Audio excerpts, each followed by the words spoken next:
Grinders, it's good to be back, baby. Hit that like button, share it out, let's go!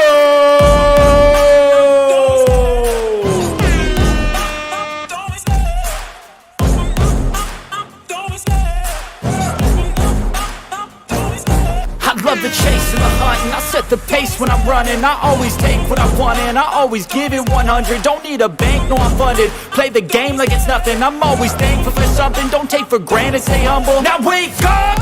It's time to look at the enemy. Look in the mirror if he is no friend to me. It's not working out, maybe it's the chemistry. It's time to break up so I can make a better me. Better believe in your mind, cause it's everything. You can mold, shape, find almost anything. All it takes is some time and some clarity to find your identity. It's mind over everything. Who is your daddy? I want to ask you a bunch of questions. I want to have them answered immediately. And when I feel like this, I'm immortal. When I feel like this, I'm immortal. When I feel like this, I'm immortal. When I feel like this, I'm immortal. Who are you? I've got news for you. You are mine now. You belong to me.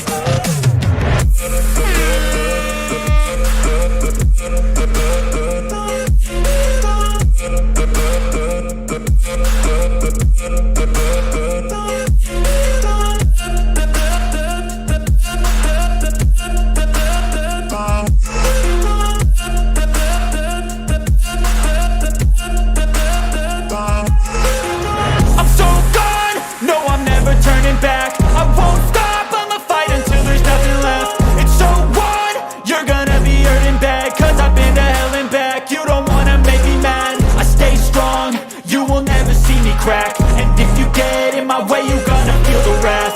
Gotta say it to my face while he's looking back. Mirror breaks after math, when I hate I attack.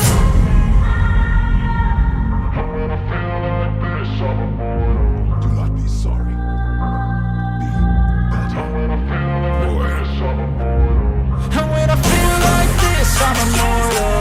When I feel like this, I'm immortal. When I feel like this, I'm immortal. When I feel like this, I'm immortal. And so everything that we are doing with our content, with our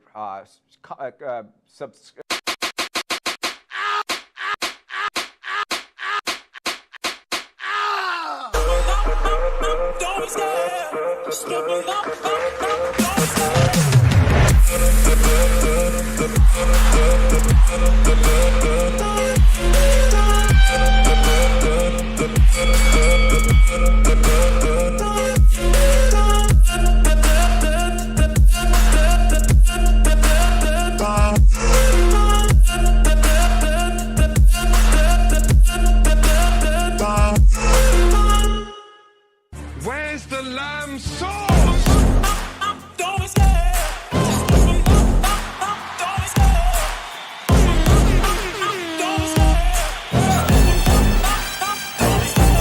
Love the chase and the hunt, and I set the pace when I'm running. I always take what I want and I always give it 100. Don't need a bank, no I'm funded. Play the game like it's nothing. I'm always thankful for something. Don't take for granted, stay humble. Now wake up! It's time to look at the enemy. Look in the mirror if he is no friend to me. It's not working out, maybe it's the chemistry. It's time to break up so I can make a better me. Better believe in your mind, cause it's everything. You can mold, shape, find almost anything. All it takes is some time and some clarity to find your identity. It's mind over everything.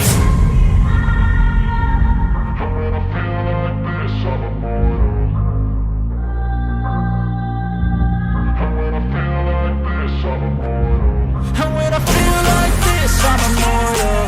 When I feel like this, I'm immortal. When I feel like this, I'm immortal. When I feel like this, I'm immortal.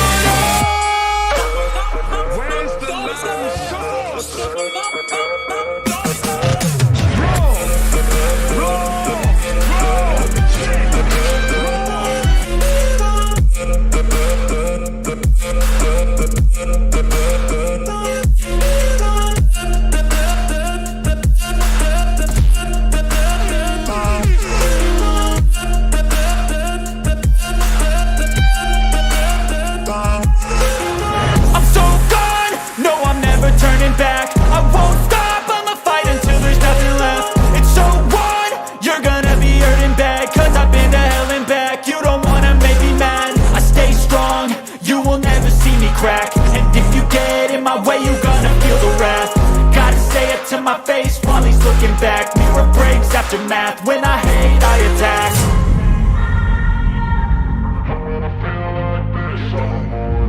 You're washed. It's over. End of the line. And when I feel like this, I'm immortal. When I feel like this, I'm immortal. When I feel like this, I'm immortal. When I feel like this, I'm immortal.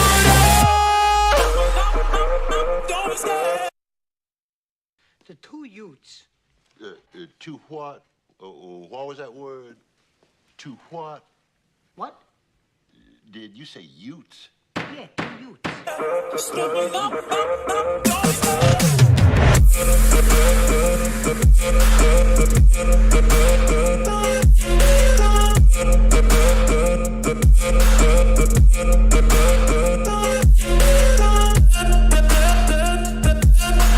Take a look at this. Ooh, this is incredible. What a package.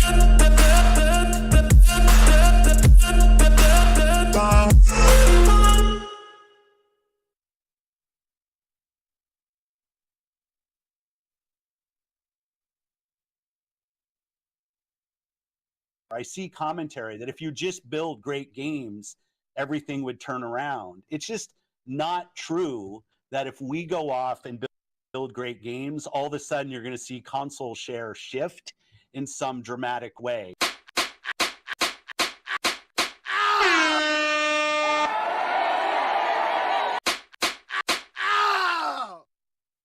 Enough! What's up, grinders? We're back! The grind board is back! Do not be sorry. Be better. How's everybody doing out there, everybody in the grindhouse? What's going on, grinders? Yes, it feels like it's been ages. It feels like it has been some time since we spoke. About a week, actually, just over a week. A lot of stuff going on. There's a lot of stuff going on with family stuff, you know, graduations, parties. And I just was trying to plan one, and I just could not get it on.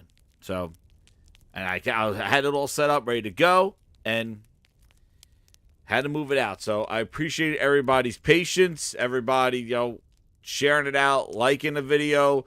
Let's do this. This has been a long time coming. I've been building up for this thing. And this is just be one of those shows where, you know, there's no rhyme or reason, man. We're just going to go down the Twitter streets and just go to what grinds my gears. So I don't know where it's going to go. These are going to be one of those shows where you might want to clip some things. Because things are just going to come to my mind and say. So we don't know. Stories, characters, I don't know what's going to happen. Because I'm just going through some of the things that I saw and what I want to talk about, but I really don't know where it's going to go. So this is one of those exciting ones. There's no grinds board here, man. We don't have topic lists. We're just going to go through the streets. Goddamn bum fights going on in these pieces. So hit that like button, share it out, get the grinders, put out the grind signal. Let me do some shout outs over here. I know it's a Saturday, so it's not the typical grinds during the week. But hey, if I could, if you could share it out, that would be great. And we'll go through it. What's up, Buck Roger, Mr. Tennis, Gadget, Ryan, Robert Lawrence, Outside Gaming Night. How you doing? Oh, yeah, Dave Rockets, Xbox is a year again. Oh, yeah, it's their year again. Spider Pig confirmed. Oh, man, Mass Produce. What's up, Ice Queen Gaming? How you doing? What's up? Roger, how you doing, Neil? Maniolus, yes, use those emojis, VIPs, that's right. Yeah, boy. How you doing, Byron? How you doing, Mom Spaghetti Omar? How you doing, Byron? Oh, man. Let's go. Get a drink. I got a drink. I got a tequila. Straight up tequila drink. Just drinking some seltzer tequila. That's what I'm drinking. It's one of those days. But before we get into it, I definitely have to go back to the Quality Club. The VIPs have been growing. Oh, man, and we know what comes on with that one. Here they go. Oh, damn. Speaking of the VIPs, Here they come, everybody. The VIP Grinders. Shout out to you guys. Man, we are about 100 strong VIP Grinders in the lounge, potting Herman Hulst. And True Virgil, you're not going anywhere. I'll tell you that. Right now, you staying right there. Because I've seen you on Salty's podcast. I've seen you chasing me. You staying right there, True Virgil. If you're watching the replay, you staying right there. You got to get a little bit of width for quality. Get back to your senses. All right? But shout out to the VIPs, baby. Using those emojis. Keeping it real with the VIP Herman Hulst. Drinking. What are we drinking tonight, Mr. Herman? I'll tell you what. We're drinking tequila seltzer, strawberry flavor. The best kind of cherries. The best strawberries. Special for my yacht. And for the VIPs here at the VIP Grindhouse Bar. It is on tap right now. Strong tequila drinks. Tequila makes my chest hairs go crazy. Because I'm Herman Hulst. And I was pissed off that they did that showcase without me. That old-ass Jim Ryan did that showcase without Mr. Herman Hulst. My quality was on the yacht with my bitches and hoes. 3 buttons undone, chest hairs oozing machismo. I had to present PlayStation First Party. I wasn't there. But I'm here now with the party. With the Herman Hulst quality splits. Well, thank you so much, Mr. Herman Hulst. He wasn't on the showcase. He was partying in the club. Hey, Mr. Herman Hulst, we need you on the showcase. We need that old-ass Jim Ryan out of there. He has to figure out what the hell he's doing. Herman Hulst has to keep him in check. Oh, damn. Where's that lamb sauce? So let's start this show. Let's go here. No more yachts. He's like, I was on the yacht. God damn it. And that's, you know what, Brian? That's exactly what's going to grind my gears the first thing. This thing. So, we all saw that PlayStation showcase, okay? And again, I might share some screens, I might do some stuff, but here we go. We all saw that PlayStation showcase. Listen, you heard my reactions last week and what I thought of this showcase and how I felt that, you know, it was much more of an investor's showcase. It was a showcase for the outside market of the core audience of PlayStation, and they used Spider-Man to kind of reel it back in. It was a Spider-Man showcase with a whole bunch of other stuff to it. Was it disappointing? Yes. Was it a missed opportunity? Yes. A bit. That's the big one. Was it not typical Sony? Yes. PlayStation, yes. Especially for the showcase standards. And the thing that grinded my gears the most, as you heard last week, was the lack of gameplay. Games like Concord and Jade Raymond's Go Steal Some Stuff from the Bank didn't show any gameplay. And that's the problem. I don't like this whole games as a service, multiplayer games. Is it free to play? Do we know anything? We don't know. We just know it's a multiplayer game being put on PS5 and PC at the same time. Made by a couple of the studios that they purchased in the last few years. It's not Naughty Dog. It's not Insomniac. It's not Sucker Punch's next big game. It's not Naughty Dog's next game. It's not Santa Monica's next game. It's not Studio Ben's next game. It's not the next big game from their big studios. It's the companies that they purchased. Let them do it. Let them test the waters of this multiplayer. But the thing that I saw that grinded my gears from this was, yes, it was a mid-showcase. Spider-Man showed great. I think Spider-Man should have had its own show. That's how I felt. It should have had its own show because I felt like it got brought down from just what we were expecting of this showcase. But I think that those two games shown as multiplayer did not do well because they didn't show anything about it. You know, if they showed some incredible gameplay to Concord, then maybe we were talking about, hey, I might try that out. We don't know if it's a free-to-play. We don't know what kind of service elements are going to be in there. Hell, they didn't even say it was a games as a service. We're assuming because it's a multiplayer. But we didn't see anything, and that's the problem. And when you don't show stuff, people speculate. People could make whatever they want, and they're just as true as the person that says it's a banger. Because we didn't see anything, and that's on them, and that's why it sucked. Caption on PlayStation. Show us that gameplay.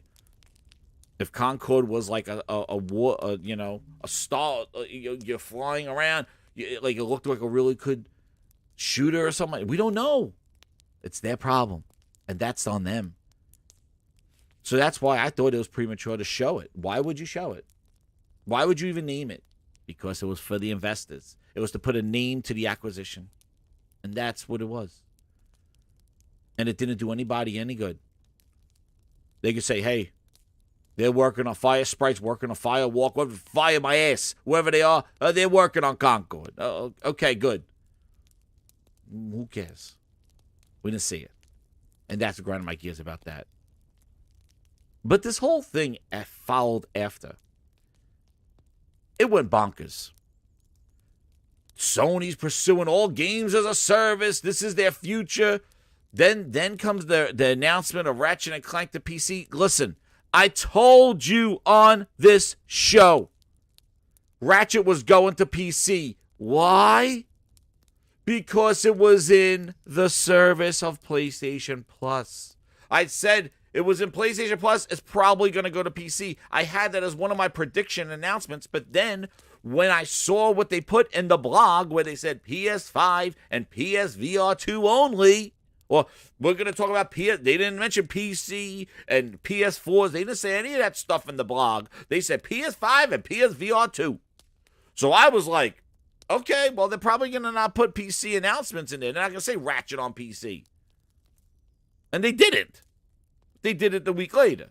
But I said that was probably going to happen because we see it in the service. That's the waterfall method. That's what they do. If you see it in the service, either DLC is coming, it didn't sell well, or it's going to PC. Take those rules. The trifecta of PlayStation Plus.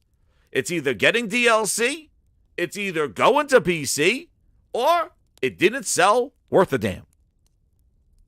Those are the three factors that you could assume if you see one of their games going into PlayStation Plus.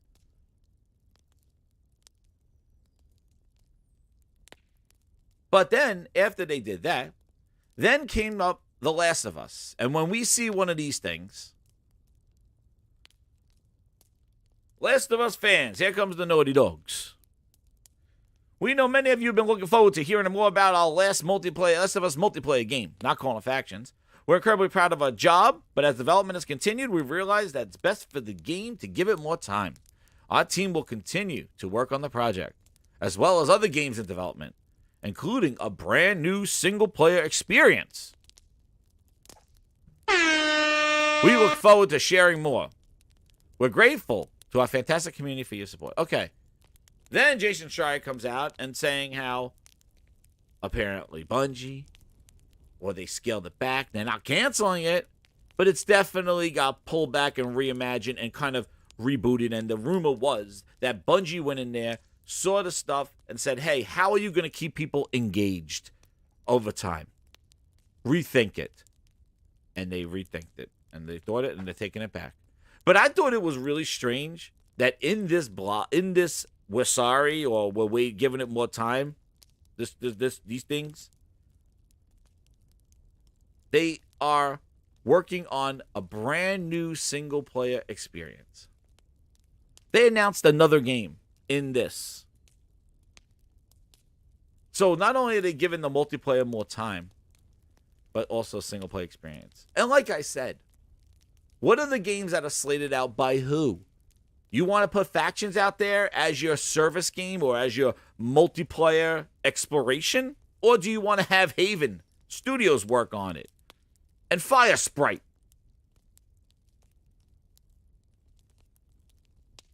let's hold off on Last of Us multiplayer. Let's scope out how it does with these things. And I don't know what Factions is. I don't know. He announced it last year, showed a screenshot. Well, not even a screenshot. Showed a goddamn friggin' artist drawing. We knew that shit was in trouble. And said you'll see more of it next year. Kratos, what's up, man? He goes, Jez, let me tell you something. Naughty Dog's success got to their head. They've been working on Factions for years and years, and the only thing we get is a concept art. A concept art, that's what it was. Yeah. But my thought here, and I don't know, I mentioned this on Salty's thing, could it be also, is that, are they pivoting also due to what that success of the show has done to The Last of Us? I don't know.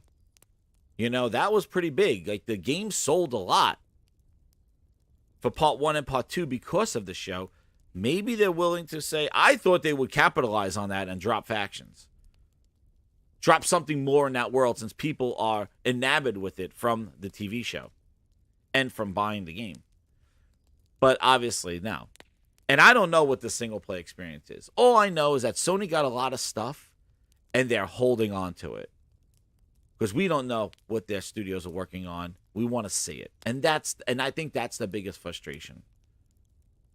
Can't say they're not dropping games. They've been dropping tons of games. And in addition, even last year when they didn't have a showcase, they have games announced for their service. Death Stranding 2. Death Stranding 2. Silent Hill 2. But their first party's the thing that's kind of, we don't know. The Game Night 123, thank you for the 2. He goes, I couldn't care less about Sony's gas games. I agree. Because guess what? Sony hasn't made us care about the gas games. I agree. Why should you care? I don't care.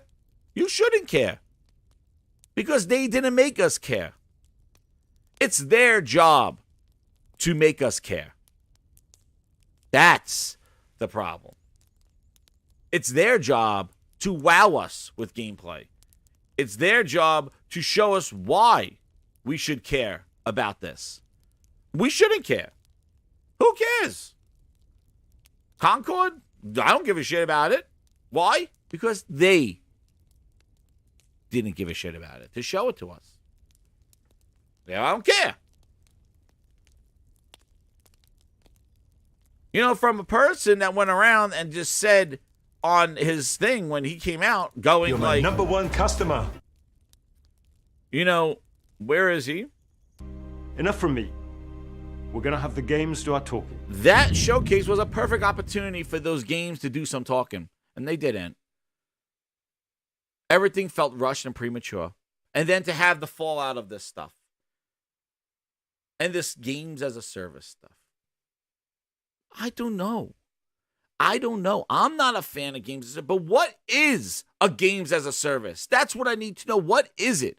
Because the first thing a multiplayer game needs to do for everyone, first thing a multiplayer game needs to do is to make us want to play it. Show elements, show combat, show competition, show incredible interaction. Whether it's co-op or whether it's PvP or PvEPE. Whatever the hell you call it. Make it something that we want to first play. Then find out how you're going to keep it going. Does it have a battle pass? Probably. Usually they do. Is it just items? Maybe. But we've seen so many games start dropping. You know, even the incredible game of Splitgate, which was awesome. I think it's better than Halo. It's what Halo should be. Even them were like, hey, we're wrapping up supporting Splitgate. We're going to do something else. Look what happened to multiverses. Look what happened to those kind of games. Are these Sony games free or they're going to ask us for $30? Look at what they did with Ghost of Tsushima multiplayer. Is that a service? I don't know. Like there's a multiplayer, there's a grind to it, but it's a service game? No, I don't know. And I'm going to be honest, I never really played The Last of Us multiplayer. I jumped into it a couple of times. That was about it. It was pretty interesting. But there are multiple models. Like Unknown says, like the Monster Hunter world is an ideal gas model. There are a lot of different models. To lump sum and say we hate games as a service, yeah, you want to know why? Because we've seen them fail. We've seen people try to use them as cash grabs. We've seen companies use games as a service as an excuse to ship a broken, incomplete game.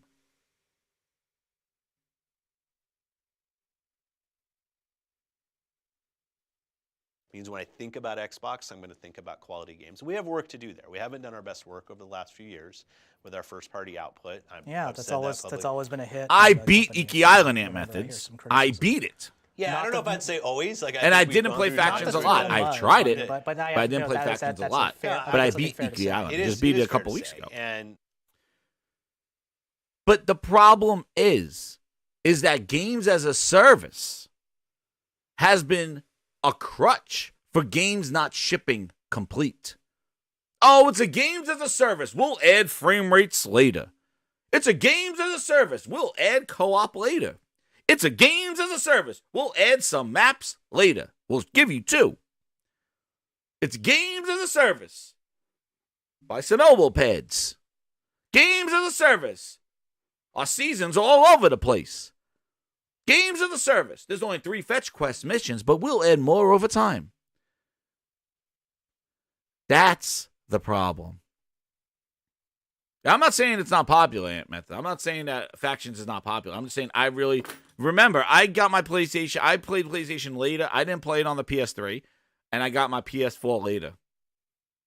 But that's when games as a service has that nasty, nasty connotation to it, is because it's being used as a crutch that will fix it.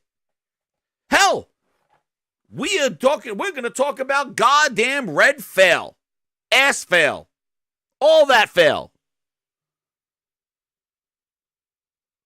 Phil alluded to Redfall as similar to how they supported Sea of Thieves. Sea of Thieves was presented as a service game from day one. It only had 3 fetch quest missions. Redfall is missing frame rate modes. Redfall is missing a whole bunch. And now we know why. But Microsoft used games as a service as an excuse to ship you trash. Multiverses made IP didn't have enough content to support it, and they took it away. So games as a service has had negative connotations because game developers don't know what to do with it. Look at the free-to-play Halo. Look at the free-to-play multiplayer of Halo. They couldn't get the seasons down. 6 months. There was no reliability. There was no cadence. But then look at Destiny. That's a games as a service. Look at Fortnite. That's games as a service. Look at Rocket League. Games as a service. Fall Guys. Games as a service. There are models out there where it is engaging. You do want to play. And it happens to be a games as a service. So until we see what the hell Sony's doing, that's on them. But we need to see what the hell is going on. And they didn't show that. And we don't know. And they did say, I believe, who was it? Let me see something.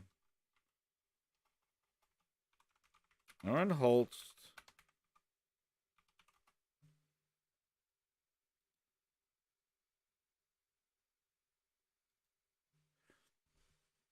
So Herman Hulst said that they were going to release day and date on there. But Sony did say that their games that they're trying to make are different types.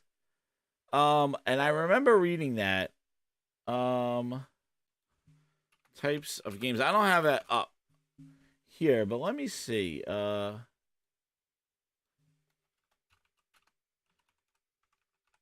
because they know that there's those. Here we go. So this is something somebody just put in the chat, right? Different games as a service will have different genres for distinct audiences. Equality. Herman Hulst says the boss of PlayStation has spoken about maintaining quality standards in the company's title games as a service titles. Oh, damn, Herman, where the hell are you going? And this is the first sentence is the problem. It's all talk. We have not seen anything tangible of these plans. That they were talking about the multiplayer, and he has here, quote, here, he goes, Herman Hulst, CEO, promoted Chief PlayStation Studios after the success of Horizon Zero Dawn. He assured the label games as a service point to different genres and scales. We understand the competitive environment that is out there and the time investment from players that live services offer, and we want to deliver the highest quality games. There is a risk in what we talk about live service in generic terms, as if it is a single genre or even a single business model.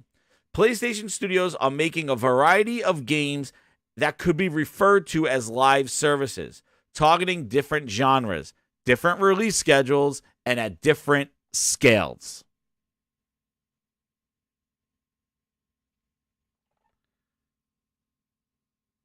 And then he goes to the quality standards. We are also creating games for different audiences. I take confidence from track record in creating worlds and stories PlayStation plans love.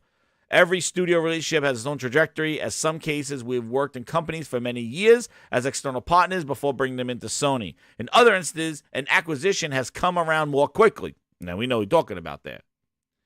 It depends on what the studio needs to grow and succeed and will make sense for both sides. Herman Hulst, their most recent acquisitions, such as Firewalk. We have both really enjoyed that process, and we have incredible confidence in what they're creating. So this felt like a natural step. And now we know they're making Concord. But, again, that's what they say.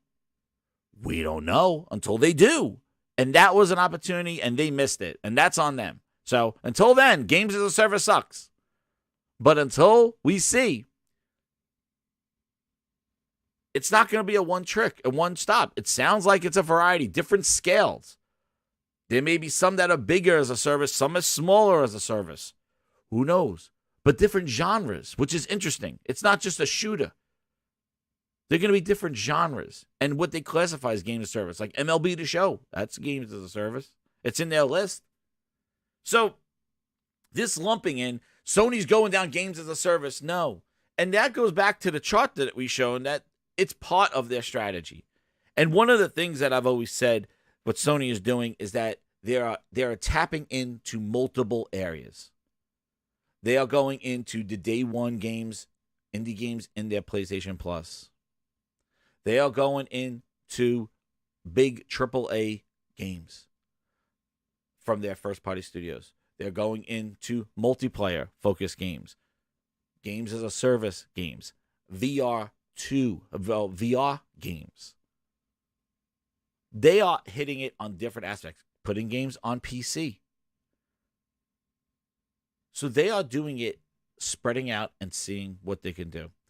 They're not funneling all down a subscription pathway where now you got subscribers. Like, what do you think the strategy is with Game Pass? The barriers of entry. What do you think that is? That is the mobile model. Microsoft scrapped all this other strategy that Sony's doing and funneling it down a path of Game Pass. The path of Game Pass, you hear the lingo is a barrier. Oh, $60, $70 game. That's a barrier. We're removing the barriers. Why?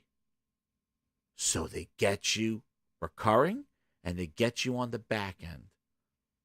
That is the goal of Game Pass. And Microsoft funnels everything.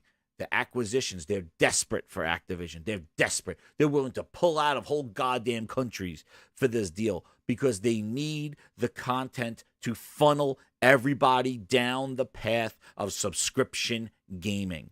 And then you subscribing for the game, and then on top of that, you're going to subscribe for the Battle Pass. And now they're going to get you which way? Front and back. because they're all going down the Game Pass. They're removing the upfront purchase and using it as a back-end subscription so that they could get you to buy in-game items, so they could get you to buy battle passes, so they could get you to maybe even buy the game, or if you want that. But the whole strategy of Microsoft is going down that path. Every game that Microsoft makes is a games as a service. Everything.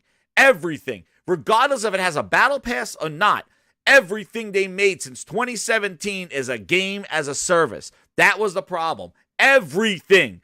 Every fucking everything. Everything they make, whether it's a single player, multiplayer, DLC, whatever they're making is going into Game Pass. It is a service game. It is. It's built for the service. That's why you get trash like Redfall, because they needed it for the service. They didn't want to make sure it was a good game for you. They wanted to make sure that they could check a box going, we got content for Game Pass.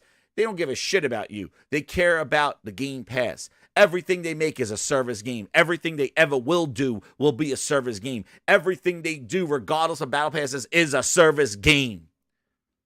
That's why all of a sudden these Xbox guys pop up going, oh, gas. Yo, you've been sucking gas since 2017, bitch. You had your mouth right on that booty hole, sucking that shit down to 2017, sucking that gas. You've been sucking it down. Starting with Sea of Thieves and never ending. Single player game, still a gas. Because you are getting it in a subscription service. It's subscription launched gaming. And that's why they need the publishers. Because they need to tell them not to release it. Or to release it. So, I applaud Sony on their multiple strategies. They just need to show it. And that's the problem. And that's always the problem with Microsoft. But they need to show it. And they had opportunity and they missed it. But they're exploring it. Let's see what they do. So before we just shit on the model because Microsoft has ruined it for everybody and other people, let's wait. Let's see what Sony reveals. And if Gordon Ramsay, Jim goddamn Ryan, could cook something up in the kitchen. Because if he can make some great multiplayer game that people want to play, who the hell knows? I played enough of it, True Virgil. How those Herman Hulst balls smelling? That's you tell me. I can probably answer for you. It's raw, Melissa. Yes, chef. It's raw. Come on. Yes, chef. So they need to show it. Sony got to do their job.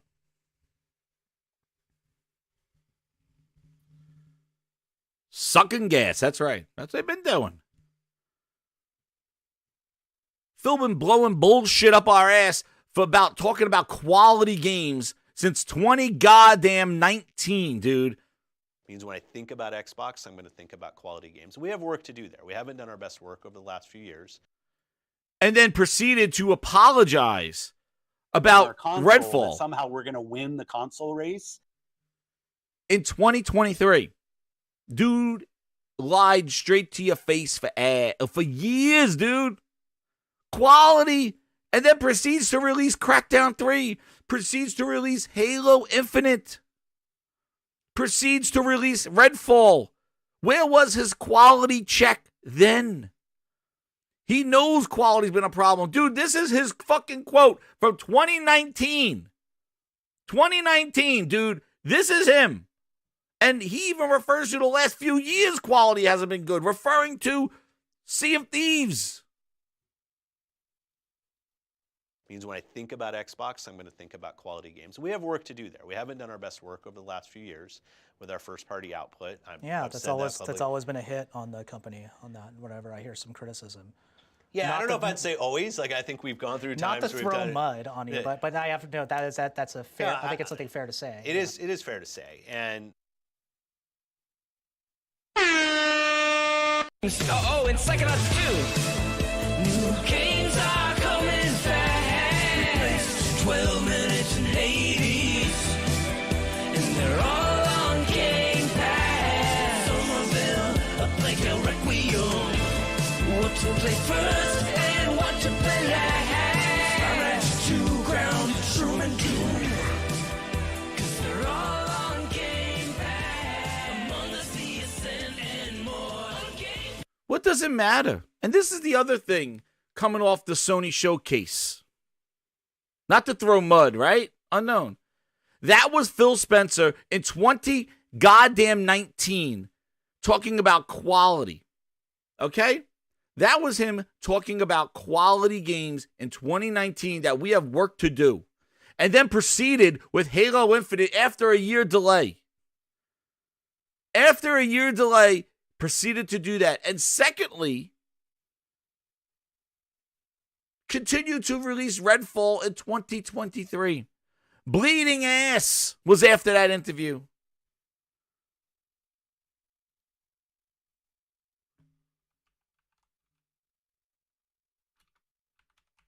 That he's still going. Still going.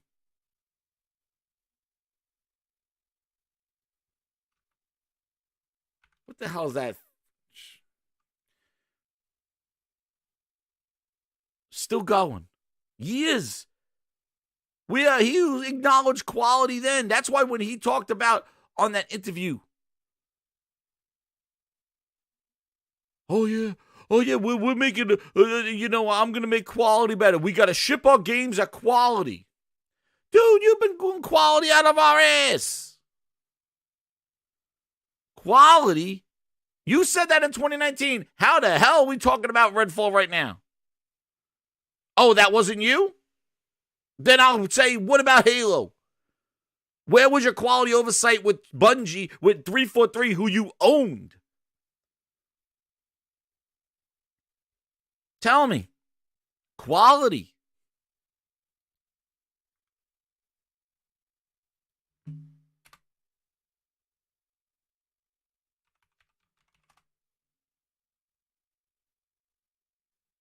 Where is this thing?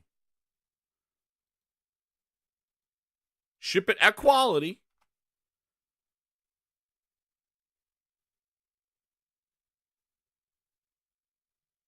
Who the hell is that? Yeah. There it is. And our production timelines don't get us to the completion of that vision. We do delay games. We do that. Learning about the quality, there are clearly, I've seen them. I know there are bugs in Redfall that's launching. But when I look at like the crash rates on the game, because we get all making the excuses. Here you go. Everything that's happened. This is why games as a service gets a bad rap, because of this guy right here. It's not out of proportion for a game that has just launched. It's kind of in the pocket of what we would expect. That's not to deny any of the after a delay animation, streaming, it's up, fake bugs, the AI bugs that we've seen. We will go work on right. those. But when I look at the review scores of this game, did we and talk just for a minute about people rending their garment? You shut up. The game was the end of the committed to the game and the players. As long as the players want to go play games, and listen to hopefully more 12 the common case that you'll bring in at the point knowing that right now. That said, when I go and I look at Showcase, our customers, we still have to deliver on the creative. We still have to deliver on the technical. Not every game we ship is for everybody. We know that. Like, I don't want to build. I'm not trying to build the one game to rule them all. We will have different creative takes and we have everything that you just said. And you even mentioned entitled. Really good job, I thought, with the messaging right now. But all the fanfare goes to the highly rated kind of new week. It was the #1 retail game on Xbox. The Xbox community should demand a lot from us as a team, where we sit inside of Microsoft. We've got the resources to do better. 2022 was, as you said, a very light year, I think is what you said. I might have other words for it. And then 2023, we started well, and this was a knockback. But it's our job to go and deliver on the next games. I can only look forward, right? I can sit here and wallow in my own frustration. But all I can do is say, I'm going to do better tomorrow than I did yesterday, and continue to support the teams and continue to grow. But yeah, I think it is ours to prove that. I can say now and everybody can already stop. I don't want to hear what Phil has to say about the future, and I kind of fully respect that point of view. That we've got Starfield coming, we've got Forza coming, we've got Hellblade coming. Like, we've got collections of games. I'm seeing very good builds of Avowed and stuff. Like, I can see it.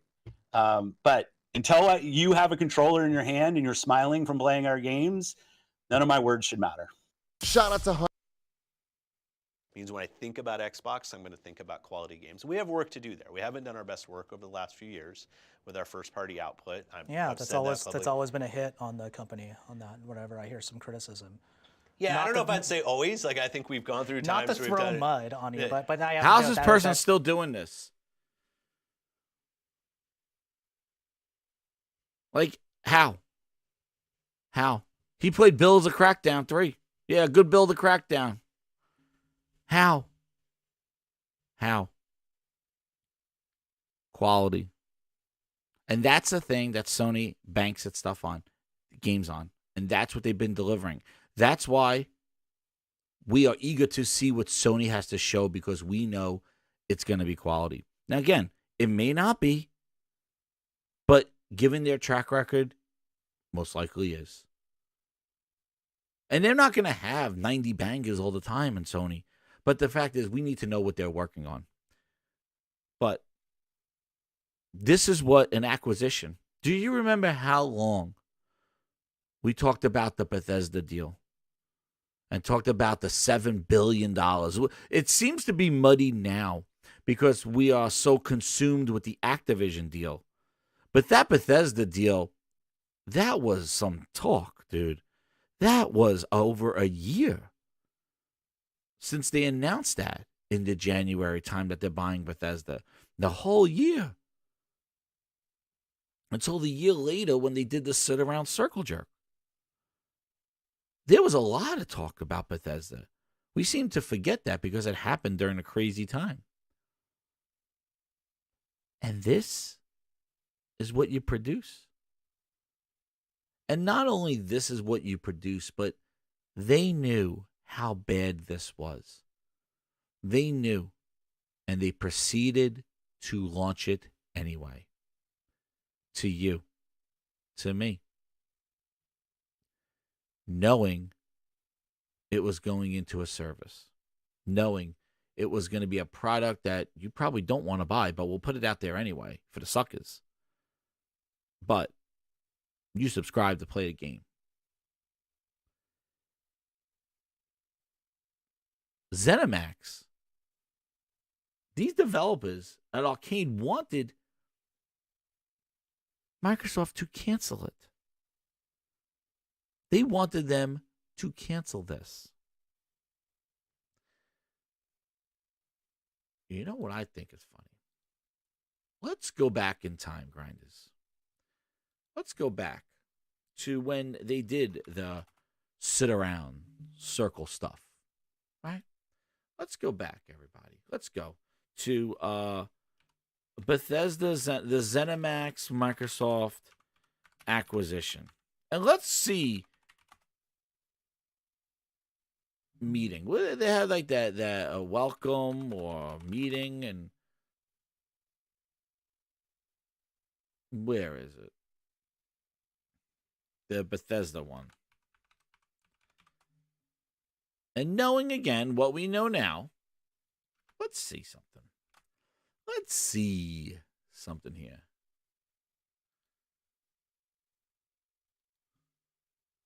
Ooh, let's go. I gotta find it first before I go back in time. It was the Bethesda Xbox welcome. Is this it?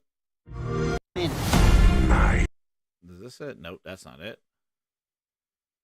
Is this it? Nope, that's not it. There it is. There it is. Character. Let's go.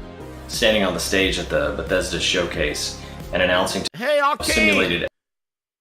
Let's see what you do. That get together every Wednesday evening. Kind of stuff. And complimented it, really liked it. And we looked at each other at the time and said, you know, we've kind of been holding back. Knowing they're working on Redfall since 2018. We love those elements too. We think they're what make the game really distinct. And the advice we were given wasn't be conservative or be safe. It was like double down on that. And so once we were given that green light, we just rolled hard into what people started calling the whale punk aesthetic of the game. The type of games that we work on, they're a blend of first-person shooter and RPG. Not fully one or the other, but there's something distinct, something in the middle. We love simulated elements, from the AI to the physics to the player's powers and movement abilities, and the way those things can interact in manners that we didn't even foresee. The environmental storytelling, the locations that we put so much love and lore into. There are also characters in all our games that are very important to us. Mindy Blanchard was an important character for us. We launched a game with Billy Lurk, which we were very proud to do. We love that character. Standing on the stage at the Bethesda showcase and announcing to the world Dishonored 2, and we rolled out Emily Caldwin as a protagonist for the first time, and it was just a super exciting moment. And the response we got from players, especially women who at the time didn't have as many representational avatars, all of that is just super important to us. It's not quite the same game that any other person would make, and to have the right partners that support us through that is just critical. And it's really the culture that Bethesda set up, that Robert Altman set up, that makes us feel safe to run in the directions we want to run in. So for us, being part of Xbox is very similar to when Arcane first joined with Bethesda. It was like, hey, here's a partner we trust, here's a partner who wants to make good games. And I'm gonna stop you right goddamn there, Holy Spirit! Hold on. Okay. Holy Spirit, activate. Oh, no. Holy Spirit, activate. Holy Spirit, activate. Hands up, everybody! Hands up, everybody! Holy Spirit! Okay. Holy Spirit, activate. Oh, Lord Jesus! Spirit, activate. Holy Spirit, activate. Activate. Only in the grindhouse! Only in the grindhouse you get this. Shit. What a bunch of shit! Shit. Oh, Lord! What did he just say? A bunch of smoke up your ass. Hold the line, they said. I got a word for you. End of the line. Oh, damn, end of the line. Xbox knows how to make good games. Oh, Jesus. Okay. A few moments later. We got Redfall. To have the right partners that support us through that is just critical. And it's really the culture that Bethesda set up, that Robert Altman set up, that makes us feel safe to run in the directions we want to run in. So for us, being part of Xbox is very similar to when Arcane first joined with Bethesda. It was like, hey, here's a partner we trust, here's a partner who wants to make good games. And it's just like, you can't do creative work unless you feel like somebody has your back, somebody's setting up the right environment for you. And they're setting up the... Oh, my God. Okay. You just made the list. Thank you, Robert Lawrence, giving out the VIPs like they're candy. Thank you, Robert Lawrence. Hit him up. Thank you. Welcome, Josh Ayers is a VIP. Get him in the club. Robert Lawrence giving it out. He's dropping them. Sergeant's a VIP. Oh, baby. You just made the list. Ice Queen Gaming's a VIP. Courtesy of Robert Lawrence.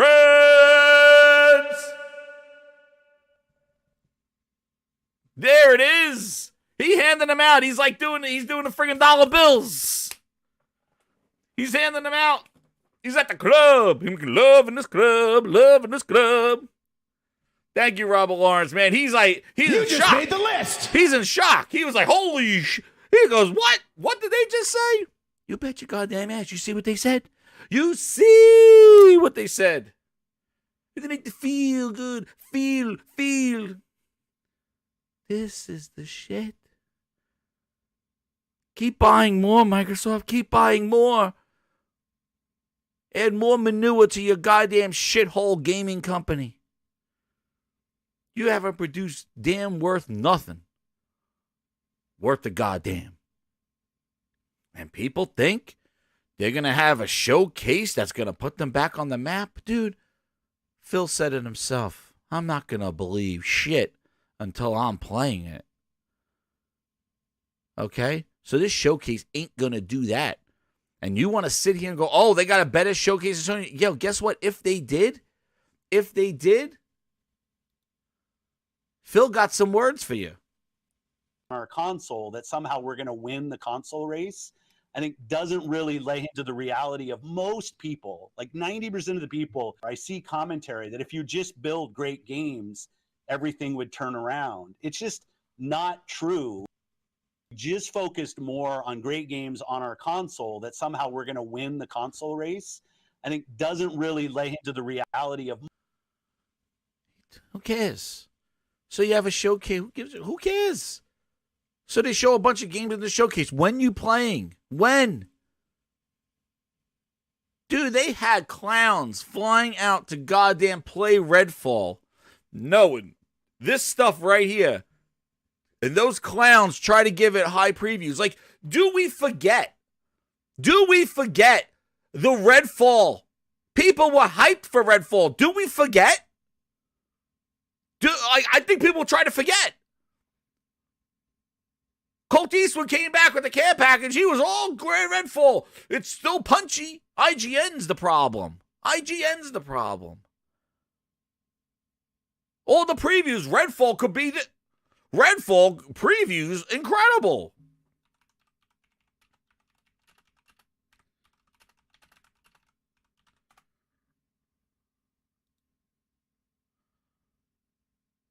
Look. What are we doing here?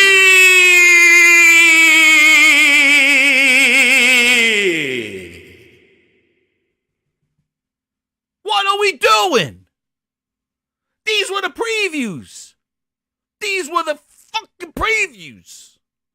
Redfall, a serious game of the year contender.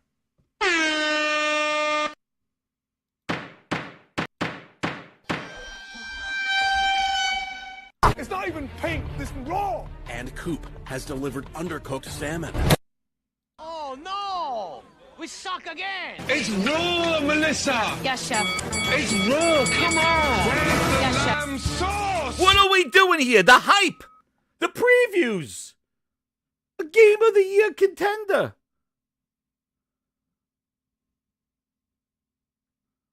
This is what they said!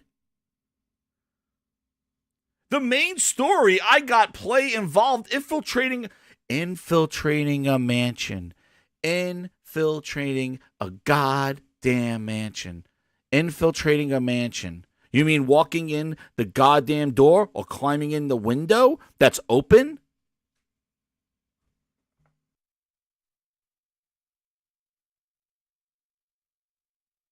It's not even pink, this raw. And Coop has delivered undercooked salmon.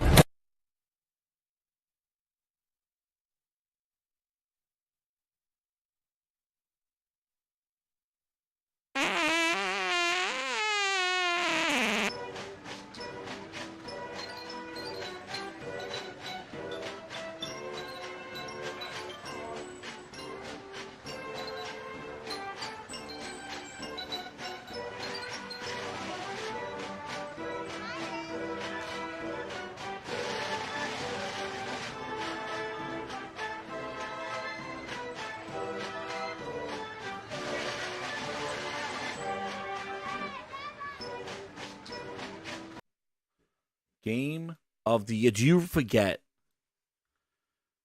Do you forget?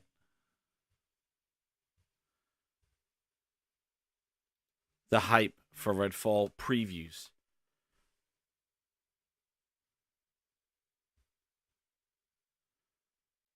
Look. Look at the videos. Gaming Bolt. Why Redfall may be one of the biggest games of the year. Crotch Soup. Or Couch Soup. I call him Crotch Soup. Let's get the clowns in here. Could Redfall be game of the year? Redfall is a serious game of the year contender. Goddess of Duty. I got some duty for you. Redfall is going to win 2023. Do we need to see more? Redfall is Game of the Year from the Game House. Germany, shout out to you, the Game House. Gaming Bolt, Redfall has every chance to be one of the most exciting. I am not clicking on it.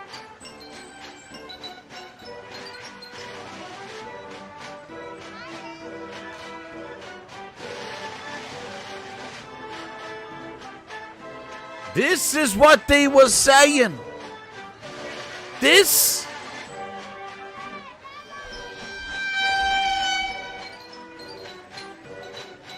And look what happened. It's the worst game of the year. Can people be any more goddamn clueless in this media? I need people to own up to this shit. I need it. Because this is the most hypocrisy piece of trash gaming media I've ever seen. It shows it's for the friggin' clicks. You want to know why? Because if they put Redfall could be a game of the year, it will piss off Sony fans and get Xbox fans all jiggly inside. And they'll click on it. It went from game of the year contender. It went from hero to zero. That's what it did. Hero to zero. How can you be so off? How could you be so clueless? And this is after these dopey bastards played the game. Is it for media? What is this for? It's for clicks. It's for trash. It's for a waste of time. It went from serious game of the year to one of the worst reviewed games of the year. How off? What the hell did you play? Did they serve you some goddamn roofie bullshit or something during the goddamn thing to knock you out during the goddamn preview? What were you doing there? Was Greenberg Catering that goddamn good? Oh my god, Greenberg, this filet mignon and the goddamn bruschetta. Holy shit, Redfall Game of the Year, bitch! Is that what happened? Is that what happened? Greenberg pulled out the friggin' bruschetta, and everybody's like, holy shit, my nipples are hard. I'm ready to go. Game of the Year. Let me go write it up.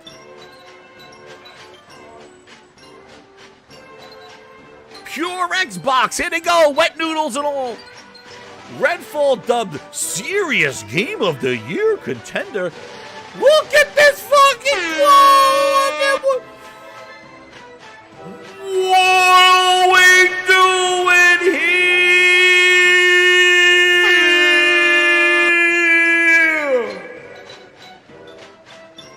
Do you see the quote? Do you see the quote? Quote, Redfall has already done enough to convince me.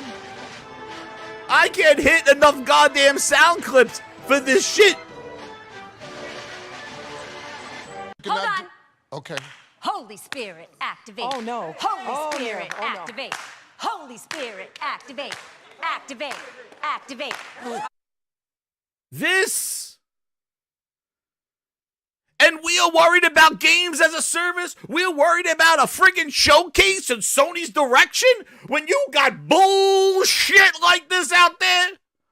Bullshit lying right between your face, and Phil Spencer lying right. He's shitting on your lawn and looking you straight in the eye. He's kicking you in the balls, looking you dead in the face. They all, this. Who this? They've done enough. And you're telling me because they didn't have a performance mode, everybody jumped on a hate train? Dude, performance mode was the least of Redfall's problems. But we forget. Xbox is going to win. Dude, do you see how bad it is? They could show a golden goddamn dildo out there smacking Phil in the face, and that's not going to do shit. Oh, PlayStation's over. You need to... Worst reviewed game. You getting that Publisher of the Year award now, Xbox? Bitch! You're getting that Publisher of the Year award? They couldn't bullshit their way out of Redfall to give it valid points. Probably they'll give it all to Starfield now to balance that shit out because that's what they do. But this is what the media was blowing up your ass in March. In March, they got to play it. Look what they said. I've seen enough to know I've seen too much. Pure Xbox. Pure shit. God!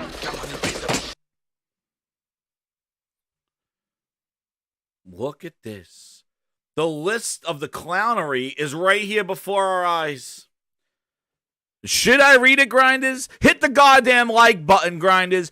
We're grinding those goddamn gears. Because I want to remind everybody. Everybody's like, oh yeah, Redfall shit. Redfall sucks. No, you're not getting off that easy. Xbox fans, you're not getting off that easy. All right? Everybody jumped in on, PlayStation Showcase, how Xbox reacts. PlayStation Showcase wasn't that impressive. Hold the line. Hold the line happened before the PlayStation Showcase. Hold the line happened after this shit came out and Phil Spencer said, we suck ass. That's where hold the line came from. You're holding the line to McDonald's, to goddamn bullshit. And now all of a sudden, PlayStation had a weak showcase and now hold the line. We're holding the line for what? You still got shit. And they're going to show you Forza and Starfield. What do you think? It's going to change? They're going to land on a different planet now with green trees and some aliens on it. Because they showed you the barren bullshit that already last year. They're going to land on some trees now. Maybe they don't look like Halo trees. Look at these goddamn quotes. Hold the line. This is what you were playing. Nobody played it, but they talk about it. IGN. Before my demo began, they fed me some bruschetta and gave me a hand job. Oh, shit, no, that's not what they said. Before my demo, co-director Harvey Smith name-checked Far Cry 2 and Stalker as influences. Oh, shit.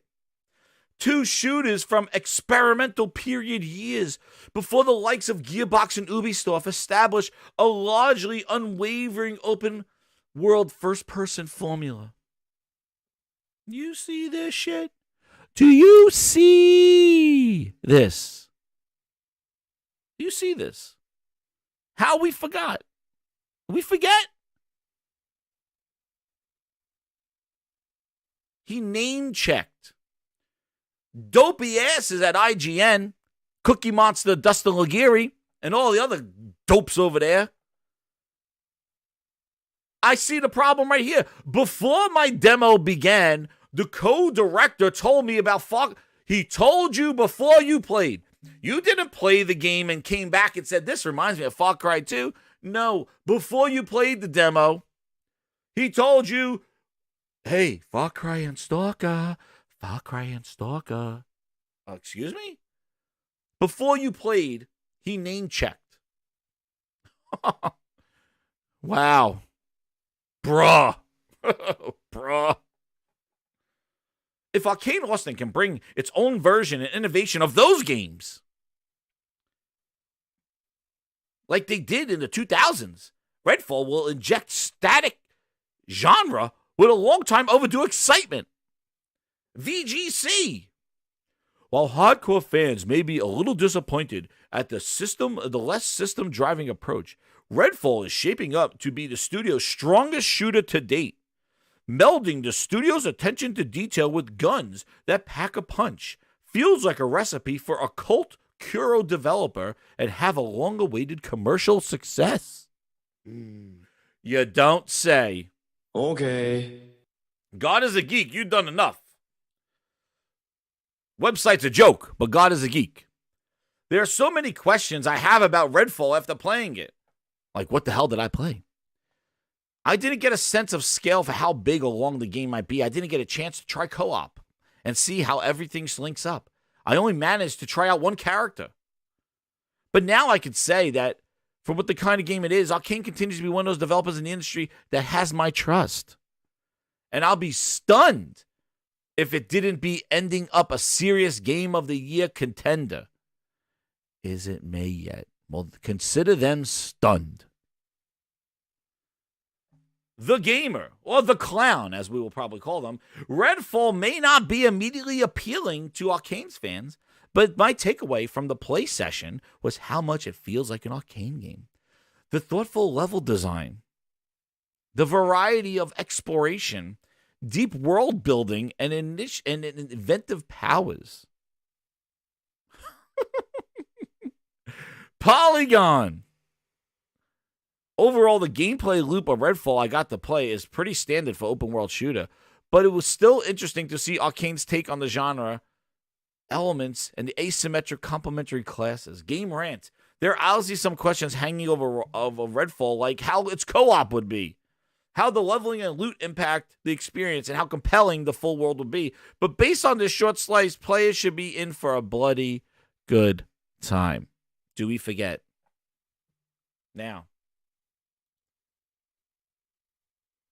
At the end of the day, at the end of your career, it's not about, you know, which awards you won or how much money you made. It's really about those moments where the players tell you what it was like for them to experience a particular character or particular combat or a particular stealth moment.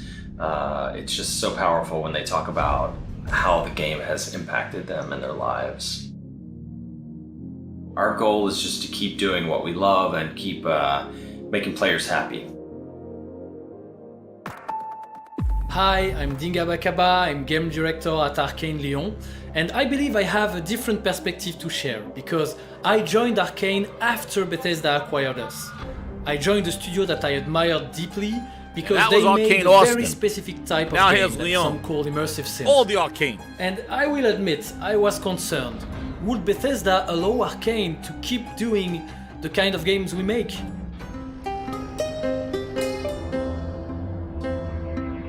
The beloved Empress dead, and everyone thinks you're the Well, I guess that's a no from Jason Schreier's article. killer. Later, Kratos. And as you can see, the answer is yes. No, the answer is no, actually. I quickly learned that Bethesda acquired Arcane because they believed in the kind of games we make. So what did they say in his article here? Well, actually, let's just continue listening to this guy. Let's continue to listen to this guy from Arcane Lyon. Where is he? All this fluff piece. But now we had more means, we had more firepower. It was the opportunity to step up our game, basically. And yes, there was challenges, there was hard discussions, but it was always with the goal of making the best Arcane games possible. So I also remember our first midwinter meeting. It's where the heads of studio gather together in Maryland. They present their current projects to the entire company. It's when I discovered Skyrim and Wolfenstein: The New Order, The Evil Within, Elder Scrolls Online, you know, and yes, Dishonored was there, and we were super proud of showcasing it. So my first thought was, wow, and the second one was to myself, we are not the exception here at Arcane. All these studios are doing exactly what they should be doing, each in their own way. And over the years, I've gone from admiration to actually working with those studios. We've collaborated with Machine Games several times, helping out on the new Colossus, co-developing Youngblood, which is nice because it was always a choice, not a demand. We made connections, we shared our mutual admiration, and it was an opportunity to learn from each other while supporting each other's artistic vision and goals. But I do have one major challenge that might only get worse as we join the Xbox family. I still get pretty starstruck around my peers. Like, for instance, I become extremely awkward when I talk with Todd Howard or Shinji Mikami-san, and maybe they cannot tell because I'm so French, but it's pretty bad. So yeah, I just want to warn everyone at Xbox. Now I get to be weird and awkward with you all.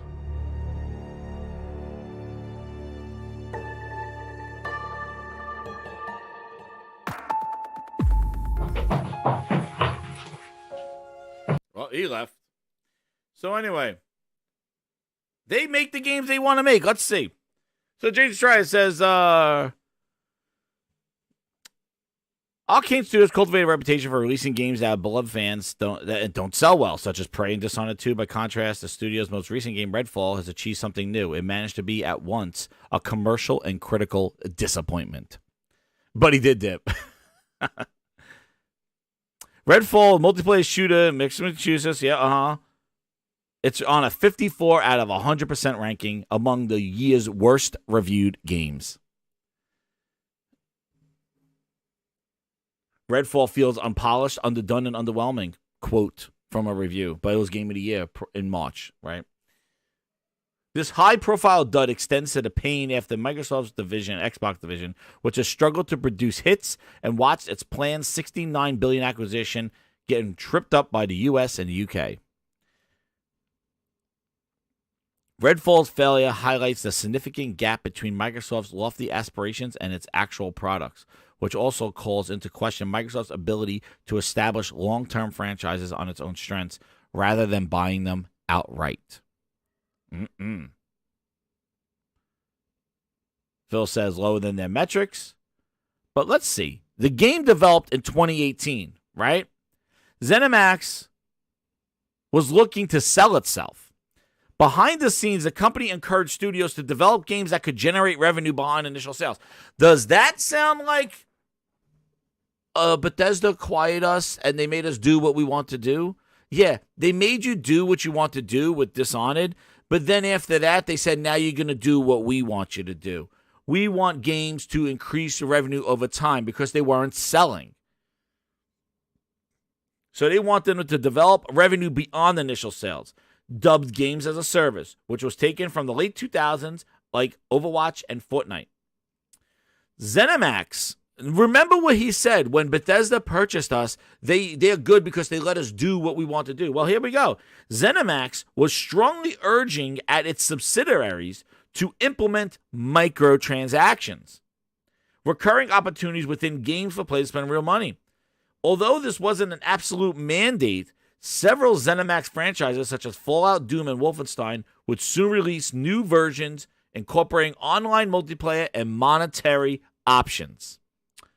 Tacked on microtransactions.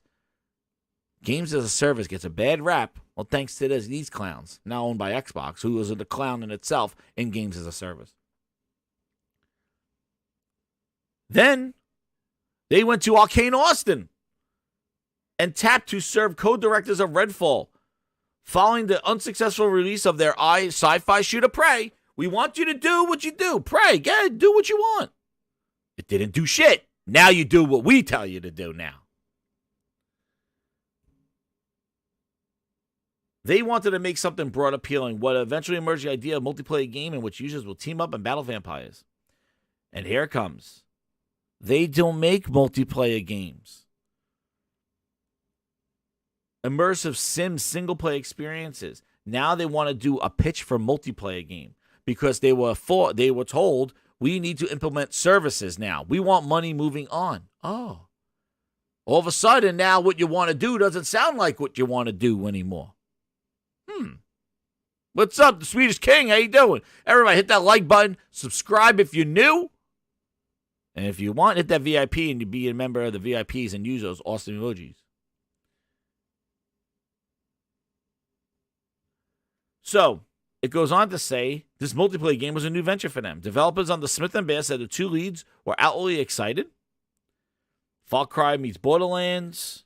Oh, hey.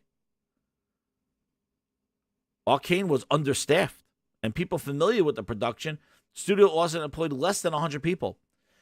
Sufficient for a relatively small single-player game like Prey, but not big enough for multiplayer behemoths such as Fortnite. So you tell me this is a half measure. This is a half step. You want to make this multiplayer game more with less, less with more. You're not willing to put up the staff? Okay. Well, morale suffered. There it says it. Roughly 70% of Austin staff who had worked on Prey would be no longer with the company after an analysis of LinkedIn praise credits to now 70% left because they did not want to work on a multiplayer game when they were making single-player games and working on a multiplayer game with the same staff made for a small single-player experience. Quarter step, Jeeves. It's a quarter step. And vacancies, an issue. But now, let's see what happens. So they're in disarray right now. You know, that's why ZeniMax wasn't at its high point. Coming off the failure of Fallout 76, look at what Arcane was doing. Prey didn't sell. Their games weren't selling. They were positioning themselves to be purchased. Trying to be more appealing. Service games, do this stuff. Less with more. All this trash. And Microsoft smelled the bait. They smelled the stank of a failing ZeniMax and went over and bought the shit. You know, imagine going around and buying a fixer-upper house and just putting a coat of paint on the outside and trying to sell it. That's what Microsoft did. These companies were not doing well. The studios that they purchased in 2018, in Exile, the guy was done. He was resigning. He stayed because Microsoft bought them. These compulsion games came off of we happy few, we happy don't play it. That's what the compulsion games. You think compulsion games would be able to not talk about a game since 2018 if they weren't purchased by the security blanket of Microsoft? Microsoft's going to save them. Microsoft's going to make everybody better and fix it up. No, they did. They just put lipstick on a pig and said, you're part of us now. Join the farm, the circus. Put that lipstick on the pig over there. Bring them into the circus. Xbox is going to save Bethesda, right? Xbox fans, bleed green. They're saving them, right? Phil knows quality. He's going to go in there and fix it all, make sure everything comes out for them. He's going to save them. Like he saved your families with Game Pass, he's going to save Bethesda too. He's saving them. Well, here he comes.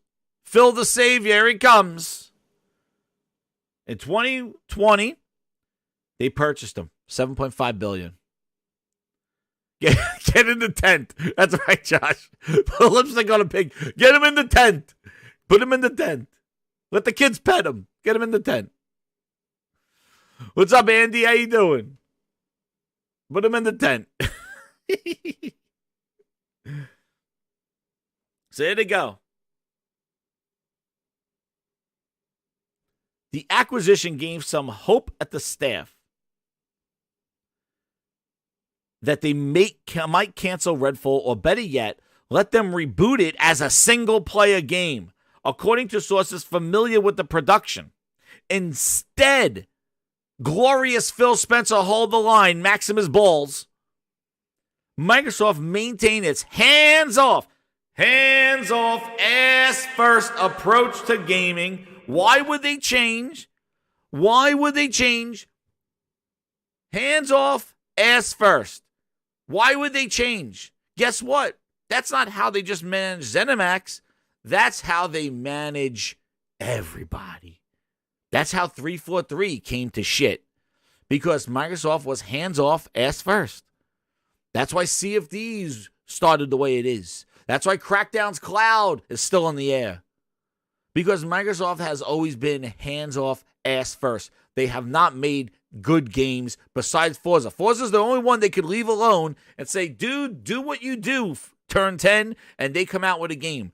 Hey, you don't need to touch for turn 10. You don't need to deal with Playground on Horizon. Let them be. I think you need to do Playground with Fable, but let them be. But everybody, you better be in those meeting rooms telling them what they need to do, because they don't deserve that kind of respect right now. They are new to the show, Phil and Matt Booty. 2 creams, 1 sugar.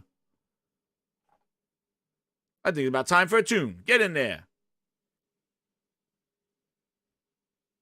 Wait, just wait till E3. There will be a showcase, but I can't say when all our games need help. Bootleg Studios, helping with Perfect Dark.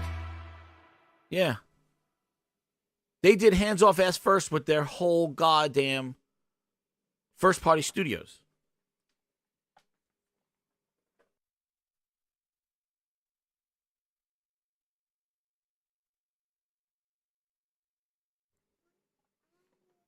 So they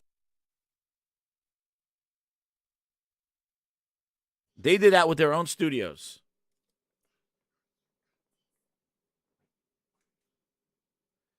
They took it with their own studios, 343. That's why that was that.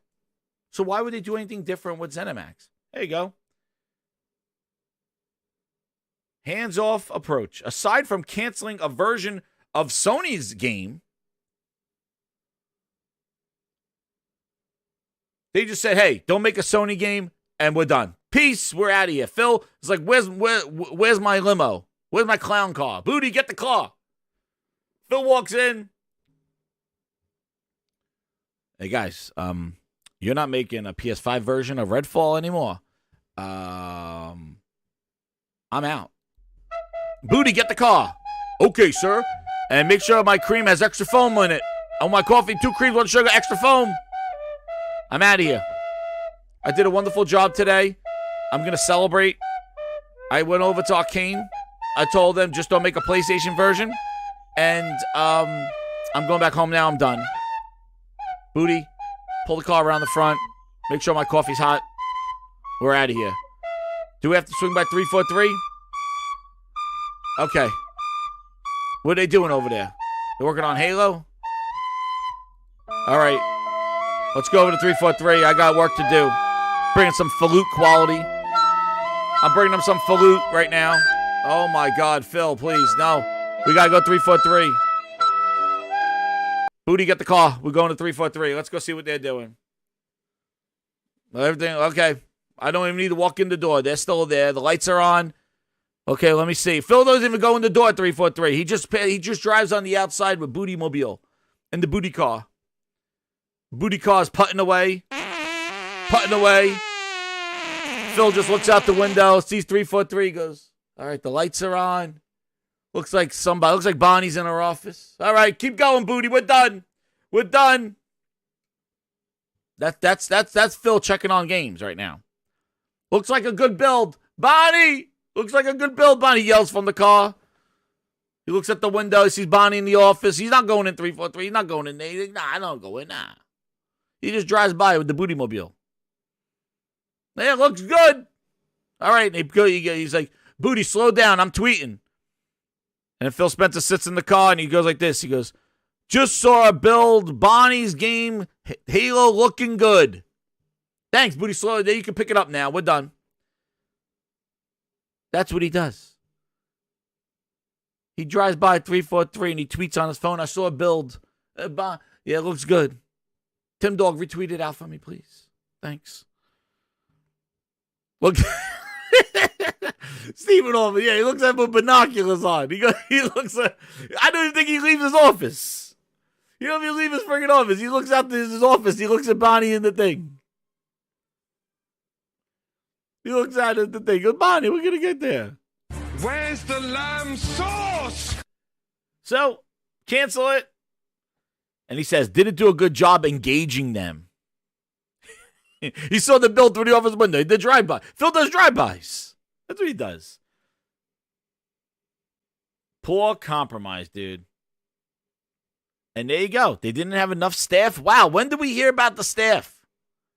Booty Mobile. Somebody yelled at me to answer their question. Who? Who this? What Grinder's yelling? You don't yell at the Grindhouse. Byron Cutter says, answer his question. Well, you better be a damn good question. Let me see this. Where's his question? I don't even see it. Not going to toot my own horn, but if you put it in a super chat, it'll be easy to find. Oh, shit. Pause. I got to go find search Byron. I can't even find out. Here it is. Oh, am I getting AEW? Dude, I didn't even see AEW. I don't know if I'm going to get it or not. I got to see it. 313 is a P.O. box now. It's like 2 dudes working there. 2 dudes! So here we go. Arcane staff out. Look. Where do we hear this before? We heard this with Crackdown developers. We heard this with Halo. Arcane found themselves stretched thin, and the debut was pushed back from Halloween to early 23 and eventually to May 2nd, 23. Along the way, Smith and other leaders assured that the staff would be... Dude, this reeks of Game Pass. God damn. Oh, and Psychonauts 2. New games are coming fast. 12 minutes and 80s. And they're all on Game Pass. Somerville, a Plague Tale Requiem. What to play first and what to play last. Ratchet 2, Ground, Shroom, and Doom. 'Cause they're all on Game Pass. Among Us, The Ascent, and more.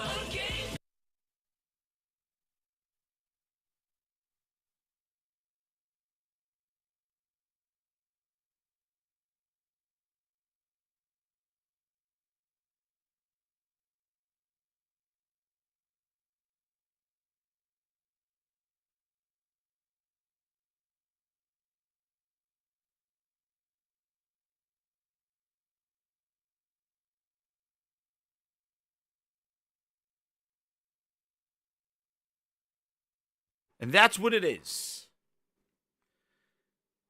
Why could they do what they did? Why could they do hands off? They could do it because it's going into Game Pass. That's why. They pushed it. Here you go. Along the way, Smith and other leaders assured the staff that the game would get exponentially better once the final art was implemented and bugs were fixed. Arcane magic, they called it. Oh, Jesus. Hold on. Okay. Holy Spirit, activate. Oh, no. Holy Spirit, no. Oh, no. activate. Holy Spirit, activate. Activate. That it's going to manifest itself in the last minute. See you, impatient. In the end, it never did. Several people played the game in 21 were shocked to see how little changed. Final glitchy product. Poor compromise between single player and multiplayer. An interview with the website Eurogamer that early on he pushed back against the compulsory inclusion of an in-game store. But people who worked on the game... Dude, remember about the... They're supposed... And know what else? Know what else? Yes, it's been hands off. And that's the thing, Mr. Hans. People act like, oh, well, just hands off with Arcane. They said they're just going to let Bethesda do. No, dude, they're hands off with their whole entire first-party studios. That's right, a Microsoft curse. They're hands off with all their studios. That's why it's a management problem. The way they run their own studios, it's how they're running these huge-ass companies. These companies are thinking we're getting acquired by Microsoft. They're going to help us. And meanwhile, they're just adding them to the shithole that is their first-party studios. That's all they're doing. That's why you get Activision. You think Microsoft's going to fix Activision? Dude, they're just going to let Activision do what they do and just take that hands-off approach because they do their hands-off approach with their own studios. It's like parents that can't take care of their own kids but adopting a whole bunch of other kids. You think they're going to take care of those adopted kids when they can't take care of their own? They're not. They're going to be bad parents overall because they can't take care of their own kids. They're not going to do better with adopted, like bringing in more kids or having more kids. Microsoft can't handle its own studios. It's a hands-off approach. It doesn't care what they're doing because there's a low risk because they want them to do less, more games, less impact, less resource demanding. You see, staffing. Staffing was an issue at 343. They got temporary people because they didn't want to pay people to work the whole time. They said, get in here, do a few things, and take a walk. This is what they do. More with less. They want more low trash games just for production in Game Pass with less people working on them. They don't want big, huge ass thousands of people working on a game. They don't want that. They'd rather take 50 people, put them in 5-person groups and say, make 5 games. Make 10 games. We'll take 50 people, put them in groups of 10, And they'll make 5 games each. They'll make 5 games. All right, good. All right. Do what you do. All right, just tell us when those games are coming to Game Pass. Now we got 50 people making 5 games. We're not putting more staff on. No. Scoping. Remember scoping? This is what they're doing. These companies need the money. They say money. Microsoft has all this money. How the hell are you not throwing staff and getting this game to... They don't care. They just got a game for Game Pass. That's all they care about. That's why Game Pass sucks. That's why this whole model that Microsoft is forcing down our throats sucks, because it's affecting the games that we play, because decisions are being made, decisions that only you as a publisher owner would be able to do. That's why it's not going out there and signing a Final Fantasy deal. That's not good enough for Phil. They got to go buy the whole ass publisher, because they can make these decisions in staffing, in funding, in scoping, because they could do that if they own the entire publisher. That's why they need to own the publisher. It's not just getting a game for you, the gamer. No. That's what Sony does with Final Fantasy. And people make fun of it. Oh, well, Final Fantasy is going to suck now because it's only on one platform. Go fuck yourself. That's what I got to say. Don't worry about it. Worry about the shit that you're getting fed. You know, if I'm over here eating goddamn filet mignons and you're eating scoops of shit, I think you got a concern that you should be worried about. Don't worry about my filets. Don't worry about what I'm eating. Worry about what you're putting in your mouth. And that's that shit pass that's going on right there.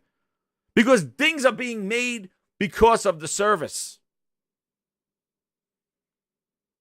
Because everything, not a couple of studios, not Fire Sprite and Haven and a couple of side bitch projects going in games as a service. No, the whole entire corporation is funneling down the asshole that's called Game Pass. And you're on the ride right down the chute. That's what's happening. Their whole conglomerate, $70 billion. That's why they need Activision so bad, because they need that big ass shit straight shoot right up the ass. They need it. That's why. Because everything got to go funneled through the goddamn diarrhea shithole that Game Pass has created. Everything. Every goddamn thing. And we see the same friggin' things. Staffing. We don't have enough people to do this job. Scoping. We don't have enough people, but we want to make more money. Dude, you get as much as you put out. You give as much as you can get. If you put in a half-ass, well, you're going to get a half-ass experience. You're going to tell 10 people to do a job of 100 people, then you're going to get a 10-person job. You're not going to get no Arcane magic. You're not going to get no Microsoft money magic. 10 people are going to give you 10 people's worth of work. All right? If you want you want a game for 100 people that are made of 100-person quality, then you got to hire 100 people. Don't hire 10 and think you can get the work of 100. Satya.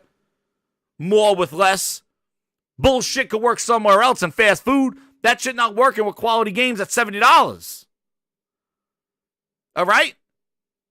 You want quality? You're going to have to put in quality. You can't put in a half measure and expect a full measure. And that's what they're doing. And that's what they're trying to do to manipulate us and just saying it's in Game Pass as an excuse. Because everything they do is for this friggin' service. Everything.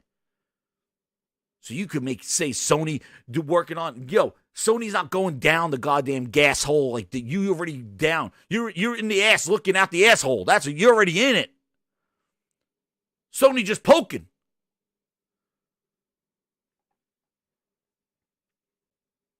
And there it is. The disappointment of Redfall is evidence of Microsoft's desperate need for attractive content. It can't do it. He tells you, we need quality. We need to do better. I'm sorry, and proceeds to do this. It's pandering to you. It's pandering. He knows exactly what this shit is. But he's like, if I go out there and put on my Phil Puss face, people will feel bad that I'm taking it on the chin while I'm smacking them in the balls. Because they like me. Because I'm Phil.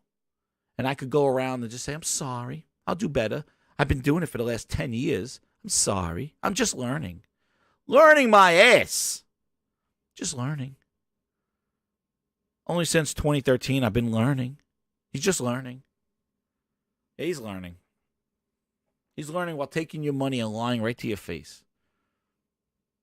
He knew. Staffing.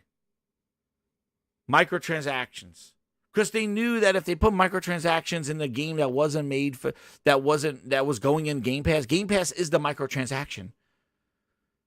And I wouldn't be surprised that in a year or so, there'll be a bunch of updates coming to Redfall, and they'll put it in that, and they'll give that game, they'll give it that friggin' marketplace that it always wanted. Oh, we added the frames. We added some more content. In update 56, we've added the store back. Because that's what they'll do. Because they treated this now as a service game. And that's what Microsoft does. They treat their service as them fixing the game. Halo's still broken. They add shit to Halo, it breaks it. Halo Infinite. Nobody talks about it, right? You would think that the Bleed Green crew will be mentioning the words Halo and about the updates. Maybe Season 4 is in it, right? Yeah. And then a couple of maps. No new gun. You got one gun in 3 goddamn years. Hold the line. Hold my balls, please. But we see the same crap over and over and over and over again. Hit that like button, everybody. Hit the goddamn like button. Because this is what it is. And this is the fear that Game Pass has done. Yeah, they add it and take it away because it breaks it. They add stuff to Halo Infinite and it breaks the playlist and then they take it away. That's what they do. That's constantly what they do. Where is it? They add it and they take it away. Oh, we added. Oh, we broke it. Sorry. And the last thing I want to leave on is this Fable stuff, right? This ad that came out that everybody's like, oh, it's Fable. Here it is. Oh, here it is. Listen.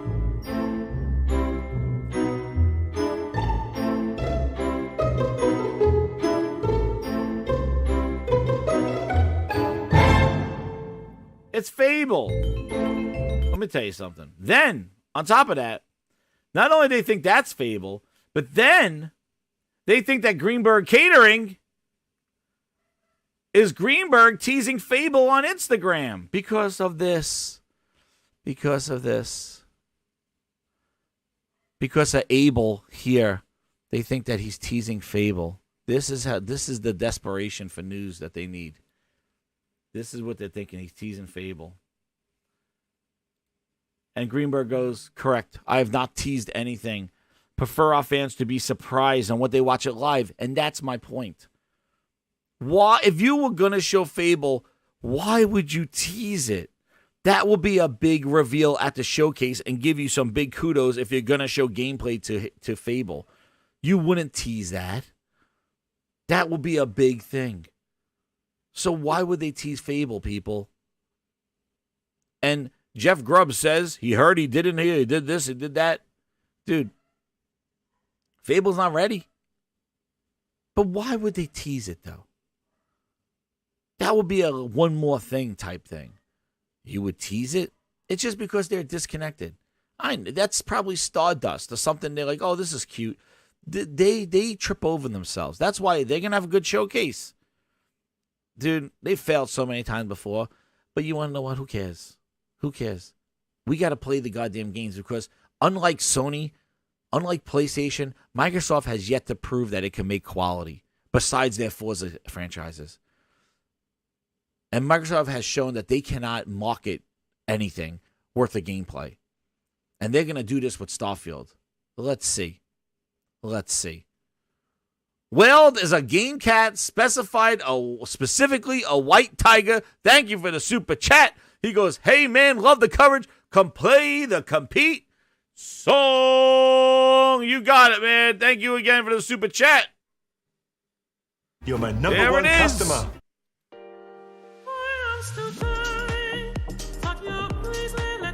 There it is.